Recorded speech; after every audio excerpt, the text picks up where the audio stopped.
حضرت سلمان فارسی رضی اللہ تعالیٰ عنہ صحابی رسول ہیں۔ آپ کے کھجور والا واقعہ کچھ اس طرح ہے کہ آپ رضی اللہ تعالیٰ عنہ ایک یہودی کے غلام تھے۔ سرکار دو عالم صلی اللہ علیہ وسلم نے فرمایا تم اس یہودی سے مکاتبت کا معاملہ کر لو، یعنی کچھ پیسے ادا کر کے آزاد ہو جاؤ۔ چنانچہ یہ یہودی کے پاس گئے اور جا کر کہا کہ میرے ساتھ مکاتبت کر لو۔ اس نے کہا ٹھیک ہے، لیکن بدلے کتابت 40 اوقیہ سونا اور 300 کھجور کے درخت لگاؤ۔ جب وہ درخت جوان ہو جائیں اور ان پہ پھل آ جائے تو تم آزاد ہو۔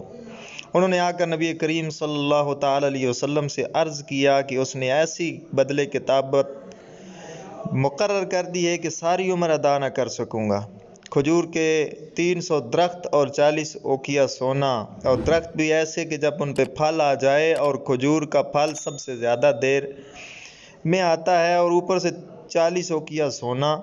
حضور اقدس صلی اللہ تعالیٰ علیہ وسلم نے صحابہ سے فرمایا کہ سلمان رضی اللہ عنہ کی مدد کرو، جس کے پاس کھجور کے پودے ہوں ان کو دے دو۔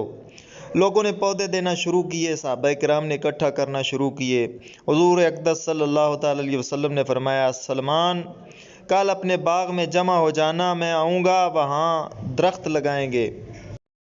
حضور سرور دو عالم نور مجسم صلی اللہ تعالیٰ علیہ وسلم تشریف لے گئے اور جو پودے اکٹھے کیے تھے وہ لگانے شروع کر دیے۔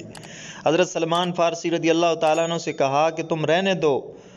پورے 300 پودے نبی کریم صلی اللہ علیہ وسلم نے اپنے دست مبارک سے لگائے، اور لگانے کے بعد دعا فرمائی۔ حضرت سلمان فارسی رضی اللہ تعالیٰ عنہ کو خیال ہوا، ایک روایت کے مطابق حضور علیہ الصلوۃ والسلام نے 100 پودے اپنے دست مبارک سے لگائے۔ حضرت سلمان فارسی کو خیال ہوا کہ نبی کریم صلی اللہ علیہ وسلم نے اتنے سارے پودے لگائے ہیں، ایک آدھ پودا میں بھی لگا دوں۔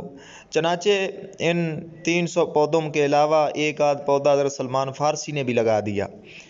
جو 300 پودے نبی کریم صلی اللہ علیہ وسلم نے لگائے تھے، یا 100 پودے نبی کریم صلی اللہ علیہ وسلم نے جو لگائے، سال بھر میں وہ 100 پودے یا 300 پھل جو پودے تھے وہ پھل لے آئے۔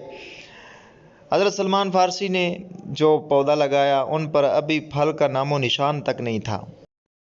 حضور اقدس صلی اللہ تعالیٰ علیہ وسلم کے دست مبارک کے لگائے ہوئے وہ درخت، ان کا پھل جو ہے سارے مدینہ کے تمام باغات کے پھلوں سے مختلف تھا۔ یہی وجہ ہے کہ ان درختوں کی کھجوریں بازار میں نہیں بکتی تھیں، بلکہ کھجوروں کے مالک ان کو حفاظت سے رکھتے تھے اور خاص لوگوں کو ہدیہ میں دیا کرتے تھے۔